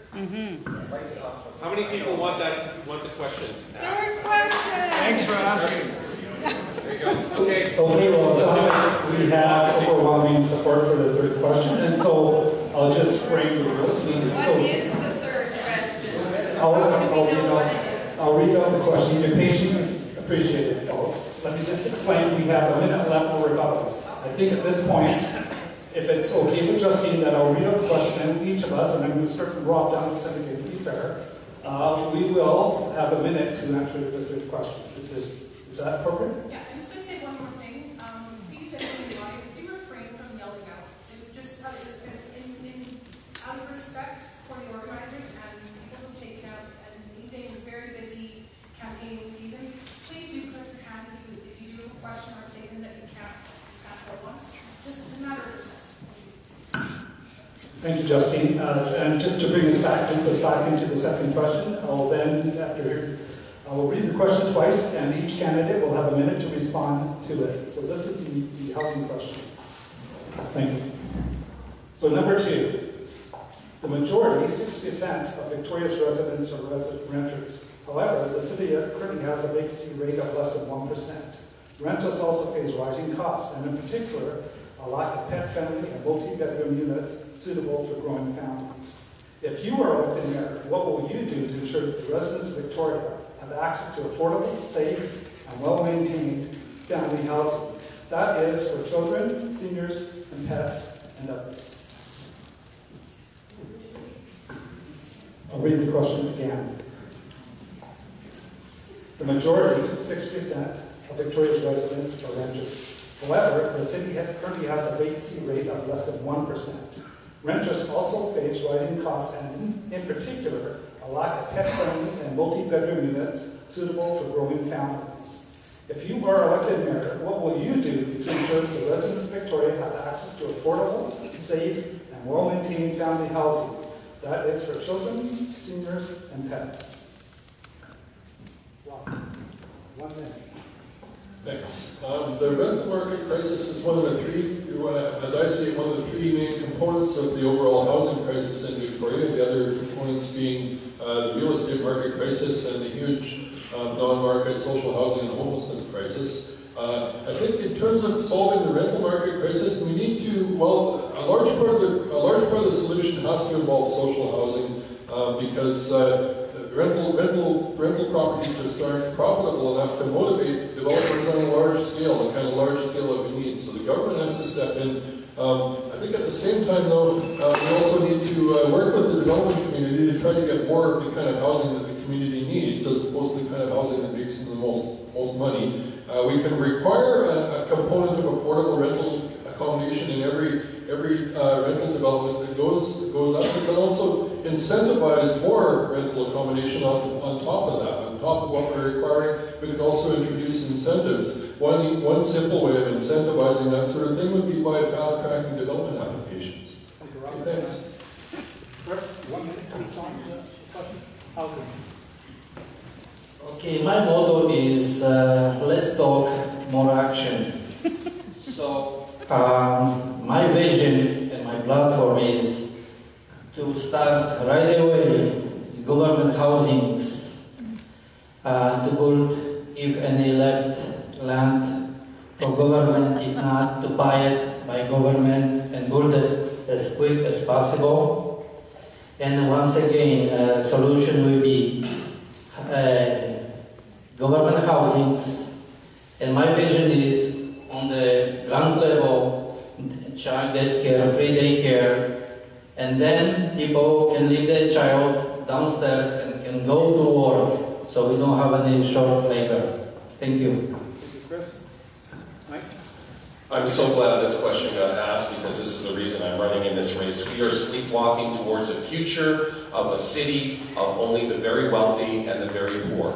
And if we're going to turn that situation around, we have to be innovative. For example, getting the province to greenlight building 3,000 to 5,000 units of student housing at Geoghegan and Camosun. And once they authorize that capital expenditure, Geoghegan and Camosun don't have to deal with months and years of delays from Oak Bay Council and Saanich Council, Victoria Council. They can start building. And as Seattle has proven, once you get the vacancy rate above 6%, the rents that have been skyrocketing from $1,100 a month to $1,500 a month to God knows where next year, they stop, they plateau, and in Seattle's case, they even came down. So that's one of the things we need to do, but you can bet the other thing we need to do, as the previous speaker spoke, is cut some of the red tape, because right now we have $150,000 being wasted on things like the step code and a municipality that takes 9 months to issue a building permit. Thank you, Saul Anderson, once again. One thing that's become abundantly clear to me after 20 years on the night shift is that Victoria, a city of 80,000 or whatever, bears the brunt of expenses and problems of the region of upwards of $500,000. This is not fair, and so I would ask you all to take away from this meeting that you go home and you demand more from the upper levels of government. It's not the city's responsibility to fix all these problems, and we're doing our best on a shoestring, let's be honest. As far as housing goes, apart from affordable housing plans, etc., yada yada, what I would say, the best idea that has come to me in the course of this campaign is that we need to tie rental increases to the property and not to the person. So if you get rent evicted, the landlord can jack up the rent by whatever amount they want. This is all too common and is contributing to the problems we're seeing with gentrification or the lack of affordability. So that's time. But there's so much more to say. Thank you very much. When I was elected, it took 1 year and cost $4,000 to get a garden suite approved. We changed that, and now it takes 4 weeks and costs $200 to get a garden suite approved. And garden suites are allowed in every single family backyard in the city. That's not good enough. What is clearly in my platform, and this is a specific answer to the question about pet-friendly family housing, is a proposal to allow on large lots, and there are 5,600 of them in the city, 1,000 square foot garden homes for families. Right now the upper limit is 650 square feet, and they're only good for one person. If we build 1,000 square foot garden suites in backyards, that'll be suitable for families and for pets. And if we partner with a modular housing company, the prefab folks, if they can build something to the city's design guidelines, and neighbors come together and build garden suite after garden suite on their streets, thank you, Lisa. It'll be cheaper and more affordable. Thank you. Alexander, 1 minute on housing. Thank you. Everyone's talking about rentals. So yeah, and the vacancy is 1%. Has to be increased somehow. I don't know exactly how you're going to increase that. I don't want to make huge towers in the center of town that are 100 stories tall. I don't like that idea. It's all like in Vancouver. You want to like that in Vancouver? Fine with me. So I'm against that idea. That must be a better way. 30 seconds, please. In reference to pets, well, that's the landlord's decision, if he wants to allow pets or not. That's all I can say. Thank you. Thank you, Alexander. Bruce, 1 minute for housing. Thank you very much, Mayor Helps. I apologize, I kind of wrapped up St. Andrews with the Truth Center for the fact that we keep institutional land institutional. The other thing when it comes to housing, and every solution mentioned so far tends to rely on the market. That we're going to build garden suites, roll trailers into backyards, build basement suites, have condo developers get cheaper costs to build, because we'll drop step code 3 and we'll straighten out the building code process. That's all profit that goes into the developer's pocket. They're not going to take $80,000 that they save on a place and give it to you. So one of the issues that we have to do is the city actually has to build the housing. The city has to actually build the housing. The city has to build the housing. It doesn't cost that much to build. Well, it costs a hell of a lot to build, but we can build 3-bedroom condos in this city still for about $300,000, $250 if we get it right. With the step coach, you can't. Thanks, Mike. I get an extra 10 on that one, right? You broke my train of thought. I think I need an extra 15 seconds. But at any rate, we can build this stuff and we can get financing that allows us to actually have a city asset that provides a combination of market housing. We're at time. I did give you 10. Okay. Combination, market, substance. Stephen, 1 minute, please. Years ago, when I was living in Vancouver, I was part of a group that started something called Renters at Risk. And that was when the renovations were coming in. That was when the provincial government was actually literally suggesting retroactive rent increases. If the landlord didn't give the assigned amount, you could go back 4 years and you could get something of a retroactive rent increase.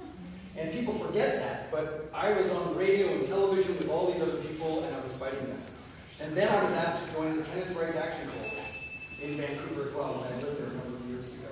So the whole notion of renters and helping out for affordable renting is something that's dear to my heart and something that I believe in very strongly. There's a lot that needs to be done, and I'm afraid in 1 minute there's only so much that we can say. But maybe on the rebuttal we'll be able to say some more. Thank you, Stephen. David, 1 minute. I do have a few ideas, and I presume most of you would look at me in horror with them. They do include the 10 cities, but I'm also very aware that 10 cities cannot work while there is an addiction epidemic, an imposed addiction epidemic, but I can get into that later. So imagine, if you will, student 10 cities, ones that have a covenant of civility and peace, ones that understand that the hard drugs are not going to make a home there. You can't even imagine that. A lot of people already have a preconception that 10 cities are a perpetual no. And I would say that that's prejudicial. What happens when you don't have to build student housing anymore? There's a pressure valve that you never considered, that suddenly you don't have 2,000 people all going for the same apartment because they know that they and their friends can stay in this welcoming community. Thank you very much. That's time. It's me again. So, point of order here with our event organizer. I have no idea what's going on. So as I heard it, that was the last rebuttal phase of the last question. And so, for time concerns, I'm looking at the clock now. It's 10 after 8. Do we want to come back? No, let's go to the question. Yeah. We will move to the town hall. Thank you, David. Much appreciated, panel. Thank you for your patience. We will now move to the town hall session. As I explained earlier, we have a number of questions. Go ahead. You're driving the bus. Thank you very much, everyone.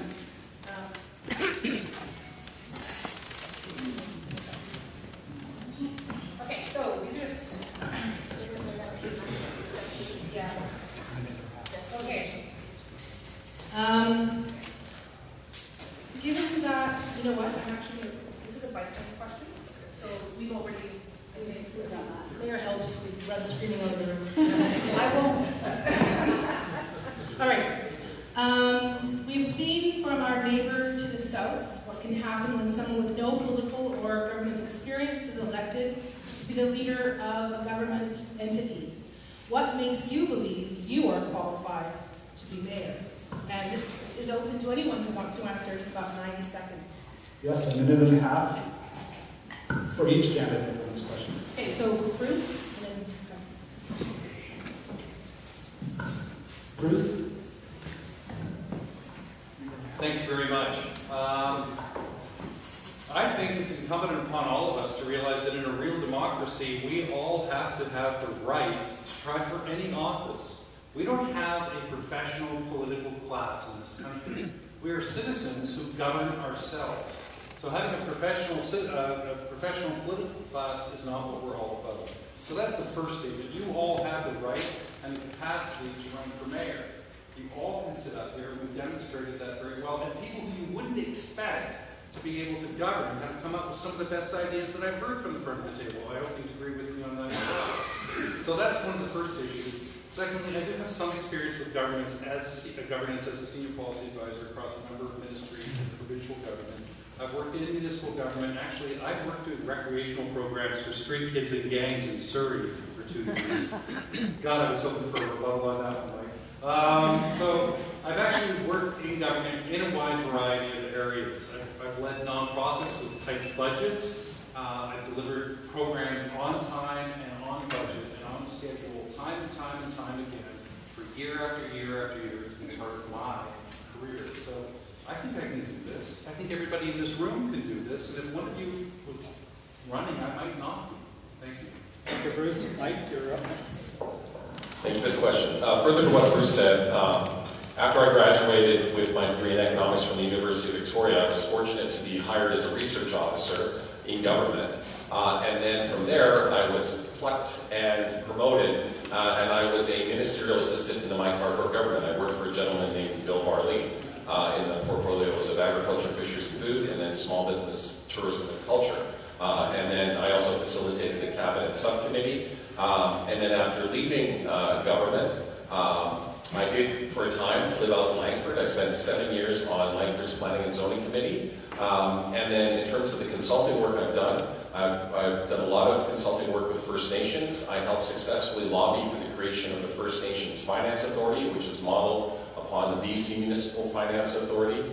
I've helped successfully lobby to save the West Coast shipbuilding industry. We were able to get CSPAN the contract to build the next generation of Canadian Coast Guard vessels.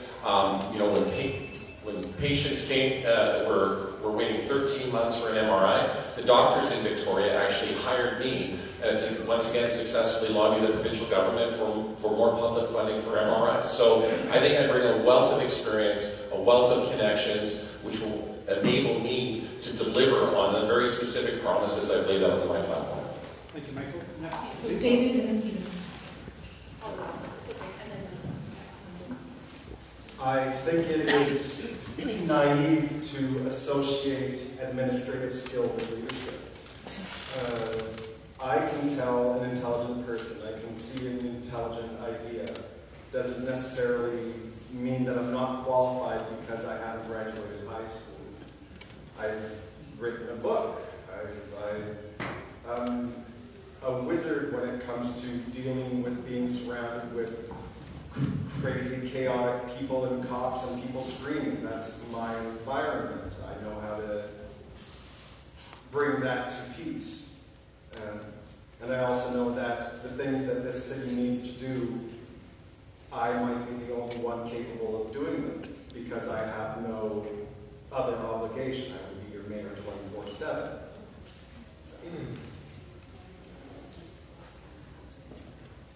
Patience be with us.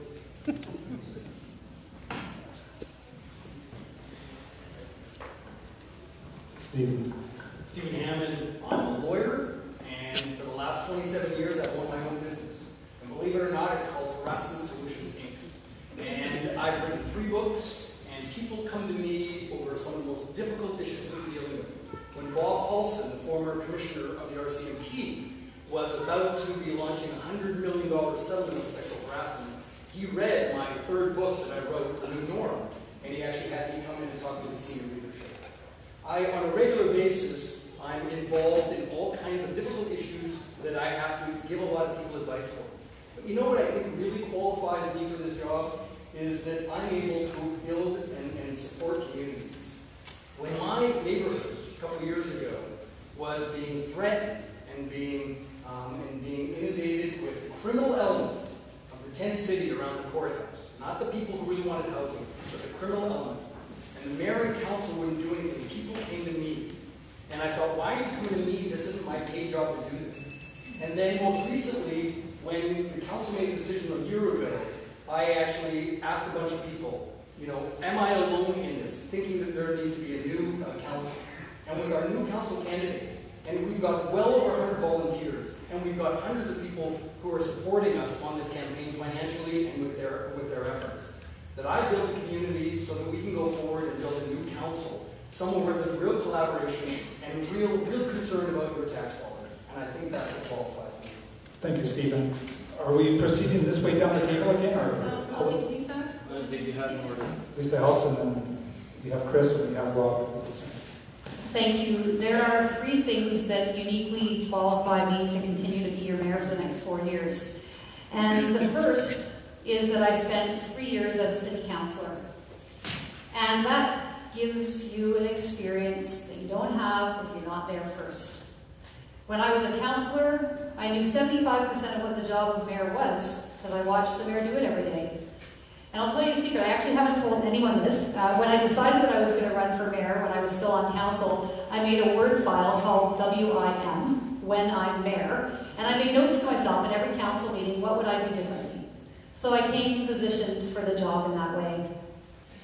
The second thing that makes me qualified to be your mayor for another 4 years, and I hope that I've demonstrated this over and over again, is that I and my council have the ability to make courageous decisions, even when, and especially when, it feels hard. And whether that's putting in bike lanes so that the next generation of people can get around safely, whether that's responding to the requests of the Indigenous community, whether that's putting our stake in the ground and saying we are going to be 100% renewable energy by 2050. Those are courageous decisions that we needed to make, and we have the ability to do that, and I have the ability to do that. And finally, the other skill that I have, that I've learned in this term of office, is the ability to adapt and change my mind when I get new information. Thank you, Lisa. Saul, are you... Furiously ready? Okay, go on. Are you prepared? I think I'm ready. As I mentioned earlier, I don't believe the mayor really needs to know how to run the city. In consultation with staff and the community, I don't see the job as that difficult. Meanwhile, at its core, cab driving is politics and conflict resolution. Moreover, I've heard altogether too much from government elites, policy wonks and party hacks among them, who spend too long at the trough and only seek to maintain a status quo that is not working. So, I'm coming at this from the grassroots approach, and I really look forward to speaking with you all in person rather than the monologues that tend to consume these meetings. Please feel free to stop me in the street or yell at me in my taxi. Thank you very much for coming out. I appreciate your time. Thank you, Saul. We're going to move over to Chris. Chris, 1 minute. I'll give you the mic. Sorry, 90 seconds. Chris Muda again. I'm the small business owner, Taste of Europe Dairy. For the last 8 years, I provide to Victoria Western Eastern cuisine. Simply saying, like, I'm the pierogi guy, head make pierogis. And I disagree with that education go along with the guts that the mayor should have to run the city. So remember that. You are the taxpayers, and you should tell me what to do, and I will listen and work with you to solve those problems. Thank you. Chris, Rob, 90 seconds. Thanks. My name is Rob Duncan. I don't have any experience working in government, but I'm going to echo some of the comments that have been made by other candidates here. I really I don't believe that there's a limited number of people in our community who can serve as mayor. I think any reasonably intelligent, reasonably articulate person can do the job. In fact, that's one of the things that the term democracy means to me. So I really don't subscribe to that view. I guess primarily among my qualifications, I would mention my academic background. I have three social science degrees.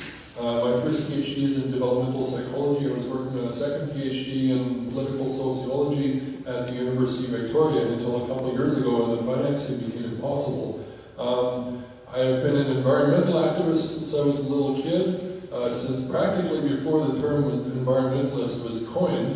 When I first identified with that perspective, the term was conservationist. I mean, that's how long ago it was. I've been a social activist around town for a number of years. I'm currently working in low barrier supported housing, so I see a piece of the homelessness crisis up close every day at work. And I'm going to hazard a guess that I might be probably the only candidate here who has saved people's lives with naloxone, saved their lives from opiate overdoses over and over and over again, including twice in the last month. Thank you, Rob. I'm just looking at the time. I'm wondering if we were to reduce responses to 1 minute, we could probably get 2 more questions in. Yes? Yeah. Okay. Yeah, I'm so sorry. I think you guys need one response. Alexander, we missed you. Apologies. 90 seconds. As you notice, I'm new to this stuff. I teach the kids at first year, second year, third year physics labs. It's quite interesting for me. And this is completely out of my field, but I'm going for it. Okay? And pointing to the matches of fresh face and Victoria politics. So I'm not wrong to any special interest. If you elect for me, I will do obligations other than to you only, the fellow citizens of Victoria, and that's it. So if you want to vote for me on October the 20th, then vote for me on October the 20th. And my website is www.alexanderschmidt.ca. And also have a Facebook. Thank you very much. Thank you, Alexander. Over to Justine, and presumably for another question. Okay. All right. Just one more question. Oh, this is a red one.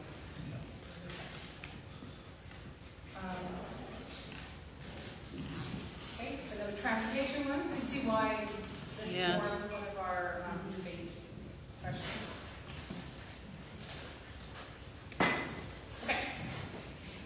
This is, so what is your plan to bring more retail and small businesses to Big West? Business development question. How about we start from this end and work our way down? So Rob, you take that? Yeah, sorry. What is your plan to bring more retail and small business to Big West?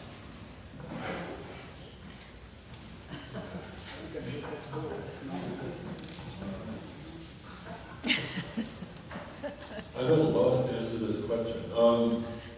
Yeah, I'm just going to pass on this. Thanks. I guess lowering the taxes and the rentals, the fees to small businesses can exist in our Big West or Victoria. Thank you. Well, actually, after I left government in '96, a few years after that, I was actually commissioned by the Vancouver Island Economic Developers Association to do an economic study of Vancouver Island. So I traveled the length and breadth of the Vancouver Island, looking at economic opportunities and making recommendations, which was in a report, which is still available on my consulting website, if you're having trouble falling asleep. But there was some good recommendations. In any event, in terms of Big West specifically, as we go to higher density development, I think one of the things that's good as part of that is encouraging ground floor retail and those kind of opportunities. And obviously, if we can solve the transportation problems, then we're going to get more in the way. And when I say transportation, I'm saying multimodal, not just cars. But as we solve those transportation problems, we're going to get more in the way of people shopping in downtown Victoria and in Big West. And I don't want to see that. I want to see that experience where people, this is a city bustling with people of different ages, different income ranges.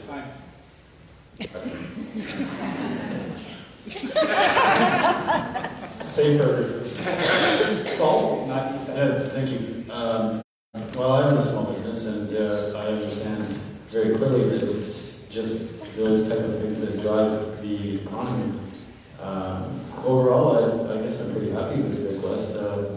The Spiral Cafe and Fry's Bakery and whatnot. There's that new development down by the West Bay. That's a mixed-use retail on the ground floor and residential on the top 2 floors. So, it seems to me that there are things happening that are positive. How do we encourage that through the city? I don't know, starting more co-op businesses or easing tax burdens, and something that has come to my attention as well, that numerous business owners in the city of Victoria pay a lot in taxes and don't have a voice at the municipal table. So that's something I'd like to address or look into and consider, as I say, giving a vote to all of the people. Taxation without representation, I think we know what might happen there, right? So that's my 2 cents. Thank you. When I took office at the beginning of 2015, I guess, the downtown retail vacancy rate was over 10%. Fast forward until now, and it's below 4%. How did we do that? We didn't. The business community did. But what we did do is repurposed a vacant FTE, so vacant staff position, and repurposed an old storage area, and we turned it into a business hub. And we have a business ambassador at City Hall, and she's amazing. She's a small business person who now works at City Hall, so she knows both sides of the story. And she helps businesses open quickly. She gives them the support they need. She hosts small business workshops. And it just occurred to me in response to the fantastic question drawn out of the jar, is we are currently, she invites people to City Hall, business owners, to come and learn. But why don't we deploy our business ambassador out in all the neighborhoods? So that's what we'll do. It's her job to help businesses, so she can come to where the businesses want to start. And we will also honor the Vic West Local Area Plan, which lays out a very clear strategy for the future of the neighborhood, including its businesses. Thank you. Thank you, Lisa. Alexander.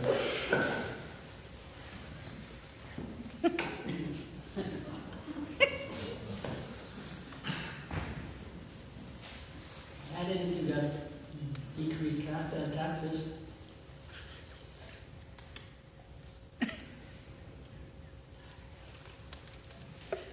Sorry, can't answer that. It's fine. Bruce, 90 seconds. Don't sweat that one, Alexander. I don't think anyone came with a plan to solve the retail problem in Big West, because I wasn't really aware that there was a demand for retail jobs here. As we all know, retail jobs typically pay minimum wage, and we can't build our lives on a minimum wage job working at a Starbucks or a shoe store or somewhere else in a retail mall in Big West. I'm not sure that's what we really need. What we really need to maintain an economy that supports all of us in a reasonable lifestyle, a reasonable hope for the future, is decent paying jobs. And those decent paying jobs in the city of Victoria exist right across the bridge in Rock Bay and just to the west of here in the light industrial and supply area of town in Big West. Those jobs typically pay more like $15 to $25 an hour. You can build a life, or at least to begin to build a life or survive on wages like that. I think it's a dystopic, terrifying view of the future where we have high-rise towers inhabited by the millionaires who can afford it, and our children and grandchildren are working on the ground floor selling crap for $12 an hour. Thank you. Stephen, 90 seconds. 90? Okay. Since this is probably the last time I'll get to speak to you, I just want to say that if you're looking for a change, I want you to consider New Council. Newcouncil.ca. Not just me, but for the candidates that I'm running with. We've got people who have a perspective that is new, that is fresh, and we're very committed to the city. Now on this issue, about what to do to help businesses. I want to be really clear in 2 areas where I think that the mayor and council absolutely thumbed their nose at businesses. One was along 4th Street. You had those people who have suffered greatly because the city was told, take your time, test it out, see how it worked, put up temporary barriers, and they chose not to. And these people are affected. Someone said, well, over time, things will get better. Well, that's okay if you're the Hudson's Bay Company or you're a big operation. You can go, okay, that quarter wasn't so good. This is people's livelihood. They won't recover that money. It might get better, but it won't be recovered. The other is on Cook Street. 100% of the businesses in Cook Street Village, 100% of them, said do not put the bike lanes down Cook Street. And yet the mayor and council forged ahead with it, and it was after 2 years of fighting. 2 years of fighting. Their time, their money on pamphlets, talking to the media. You won't be fighting with me because we'll listen to people. We'll listen to special interests. That's important because they've got important information.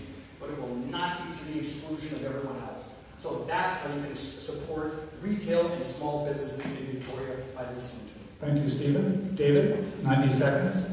This goes partially to the congestion idea, of promoting an idea of living where you work and working where you live.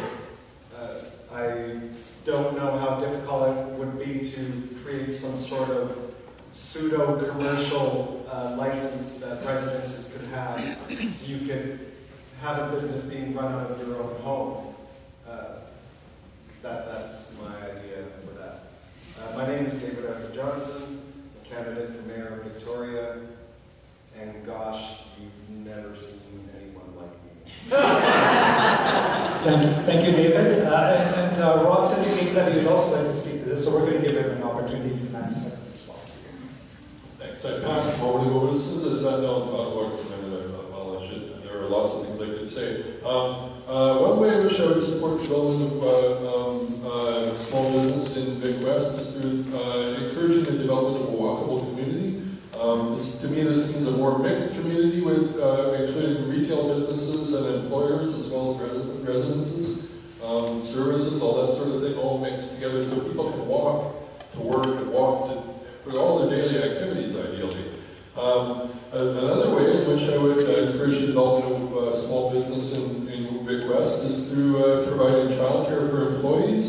Again, so they can work in their neighborhood, they can walk to childcare to work and so on. And the third way is through introduction of a municipal living wage policy, which would increase the amount of money in the community to be spent. This would be modeled after a living wage policy that's been in place in New Westminster since 2010. The New Westminster policy applies to city employees and employees working on city property. I'd suggest expanding that just a little bit and including employers with contracts with the city. Thank you. All right, Justine, over to you for format. Do we have time for another question? Or I'm getting a sense that people are getting a little bit fatigued. It's definitely been a marathon of the night. So I just want to thank everyone who's come out. Thanks to our candidates. Thank you, Dr. Mayoral and Lauren Davis, for your very adept management of the evening. And to Mike Bedlin, who has been our sound tech, Woody Smith, who has been our backup security. And Meredith, who has also been helping behind the scenes and helped collect some of the questions. So we actually do have some time. Like I said, as Dar said, the building does shut at 9. The lights, the city shut the lights off. They're both 5 to 9. So we've got several mayoral candidates who I want to take it up with. We can switch them back on, but it is kind of like a nice sort of Elvis inductive building moment. So